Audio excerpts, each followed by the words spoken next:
آج انشاءاللہ تعالی ہم سورۃ الاعراف کی آیت نمبر 90، 91، 92، 93 پڑھتے ہیں اور اس کو سمجھنے کی کوشش کرتے ہیں۔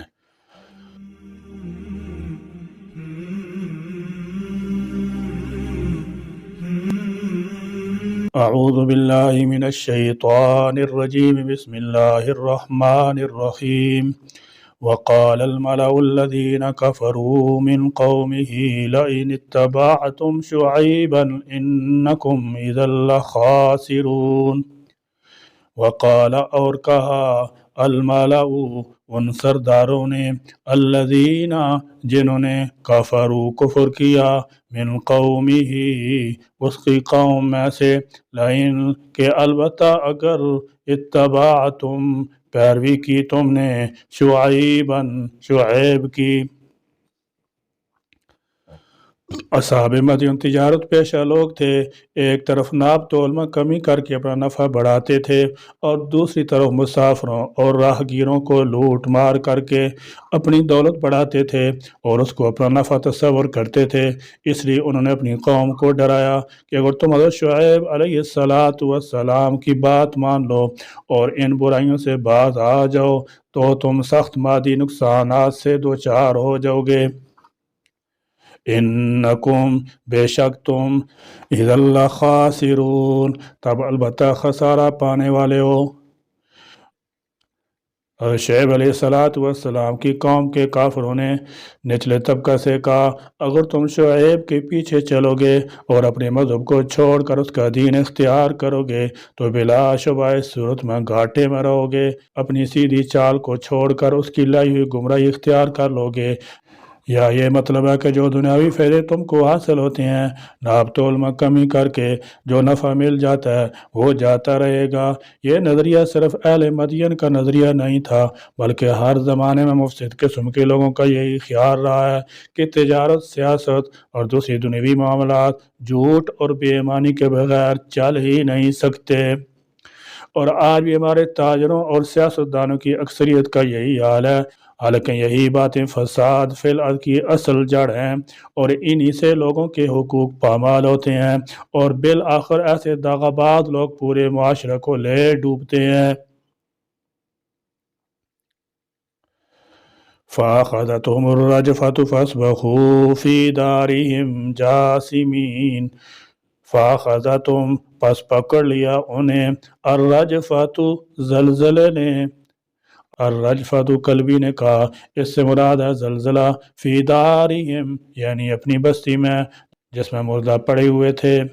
فَأَصْبَحُوا تو انہوں نے صبح کی، فی دارہم اپنے گھروں میں، جاثمین گھٹنوں کے بل پڑے ہوئے۔ نتیجہ یہ ہوا کہ ان کو زلزلے نے آ پکڑا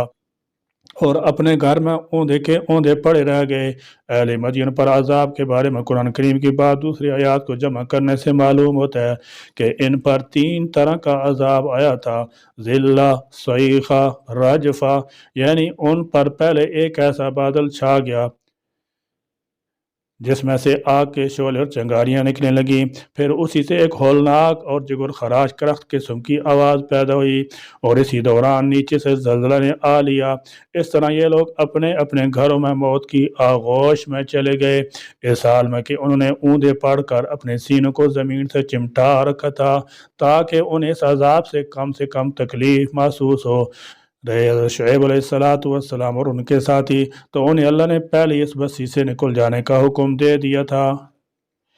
الذین کذبوا شعیبا کأن لم یغنوا فیہا الذین کذبوا شعیبا کانوا هم الخاسرین۔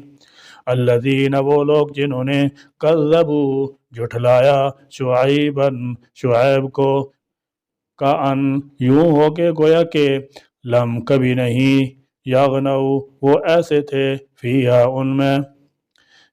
اس عذاب کے بعد ان کی بستیاں یوں سنسان ویران ہو گئیں جیسے وہاں کبھی لوگ آباد ہی نہیں ہوئے تھے۔ یہی وہ لوگ تھے جنہوں نے شعیب علیہ السلام کو یہ دھمکی دی تھی کہ ہم تمہیں اور تمہارے ساتھیوں کو یہاں سے ملک بدر کر دیں گے یا پھر تمہیں ہمارا ہی مذہب اختیار کرنا پڑے گا۔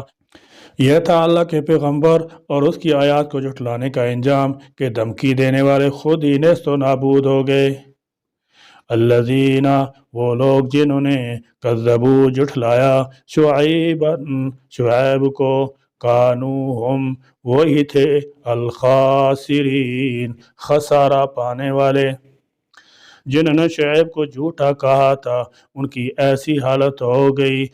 گویا ان گھروں میں کبھی وہ بسے ہی نہ تھے، یہ تکذیب کرنے والے ہی سراسر خسارے میں رہے۔ حضرت ابن عباس رضی اللہ تعالی عنہما نے فرمایا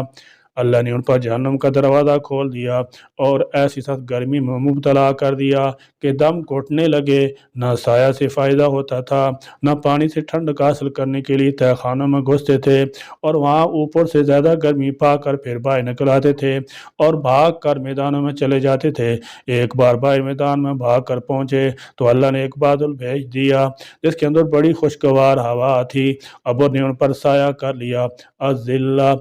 جس کا ذکر دوسری آیت میں آیا ہے، یہی ابر تھا۔ ابر کے نیچے کچھ خنکی اور ہوا محسوس ہوئی تو ایک نے دوسرے کو پکار کر سب کو ابر کے نیچے جمع کر لیا۔ جب سب عورتیں مرد بچے بڑے جمع ہو گئے تو بادل کے اندر سے اللہ نے آگ کے شعلے پیدا کر دیے، نیچے زمین تپ رہی تھی، اوپر سے آگ تھی، سب بھونی ہوئی ٹڈی کی طرح جل بھون کر رہ گئے۔ فَتَوَلَّى عَنْهُمْ وَقَالَ يَا قَوْمِ لَقَدْ أَبْلَغْتُكُمْ رِسَالَاتِ رَبِّي وَنَصَحْتُ لَكُمْ فَكَيْفَ آسَىٰ عَلَىٰ قَوْمٍ كَافِرِينَ۔ فَتَوَلَّى پھر شعیب نے منہ پھیرا عنہم ان سے، وقال اور کہا، یا قومی اے میری قوم، لقد البتہ تحقیق ابلغتکم میں نے تمہیں پہنچا دیے، رسالاتی پیغامات، ربی اپنے رب کے، وانا سخت اور خیر خواہی کی میں نے، لکم تمہاری، فکیف پھر کیوں، آسا میں افسوس کروں، میں غم کروں، یعنی اب ہلاک ہوئے پیچھے ایسی قوم پر افسوس کرنے سے کیا حاصل جس کو ہر طرح سمجھایا جا چکا تھا، مؤثر نصیحتیں کی گئی تھیں، آنے والے عواقب و نتائج سے ڈرایا گیا تھا، مگر انہوں نے کسی ایک کی نہ سنی بلکہ مخلص خیر خواہوں سے دست و گریباں ہی رہے۔ علی قوم ایسے لوگوں پر، کافرین جو کافر ہیں۔ جب عذاب آ گیا تو حضرت شعیب علیہ السلام نے عالم تحیر میں ان کی طرف سے منہ پھیر لیا اور کہا، اے میری قوم، میں نے تم کو اپنے رب کے پیغام پہنچا دیے تھے اور تمہاری خیر خواہی بھی کی تھی، اب کس طرح میں کافر قوم کے ہلاک ہو جانے کا رنج کروں، کیونکہ جو عذاب ان پر آیا وہ اسی کے مستحق تھے، کوئی حق نہیں رکھتا کہ اس کے ہلاک ہونے کا رنج کیا جائے۔ حضرت شعیب علیہ السلام نے نسخت لکم جو کچھ فرمایا اور انتہائی رنج اور افسوس کے ماتحت تھا، لیکن پھر سنبھل گئے اور خود اپنے خلاف فیصلہ کیا اور آخری جملہ فرمایا، یہ آخری فکرہ اپنی شدت حزن کی مادت کے طور پر فرمایا، مطلب یہ کہ میں نے اللہ کے احکام پہنچانے اور تمہاری خیر خواہی کرنے کی حد کر دی، مگر تم نے میرا کہا نہ مانا اور عذاب کو خود پسند کیا، اب میں ایسے لوگوں کے مرنے کا کیا افسوس کروں، یعنی افسوس تو اس پر آتا ہے کہ جو بیچارہ بھول چوک یا نادانستگی میں مارا جائے اور جو انجام سمجھانے کے باوجود آگے سے اکڑتا چلا جائے اور اسے اپنی خیر خواہی کی بات سننا بھی گوارا نہ ہو، اس پر افسوس بھی کیسے کیا جا سکتا ہے؟ اس نے تو دیدہ دانستہ اپنی آپ کو ہلاکت میں ڈالا تھا۔ یا اللہ ہمیں دل و دماغ عطا فرما دے، یا اللہ ہمیں وہ دل و دماغ عطا فرما دیں کہ ہم ان قرآنی نصائح سے عبرت حاصل کرنے والے ہوں اور ہم اللہ اور اس رسول پاک کے احکامات کو دل و جان سے ماننے والے ہوں اور ان پر یقین رکھنے والے ہوں۔ کافروں اور مغضوب قوموں کی اس خصلت سے کہ وہ اپنے نبی کی نصیحتوں کا کوئی اثر نہ لیتے تھے، اللہ تعالی ہم کو اور تمام امت مسلمہ کو محفوظ فرمائیں اور ہم کو ہر طرح کی نافرمانی سے بچائیں، آمین۔ وآخر دعوانا الحمدللہ رب العالمین۔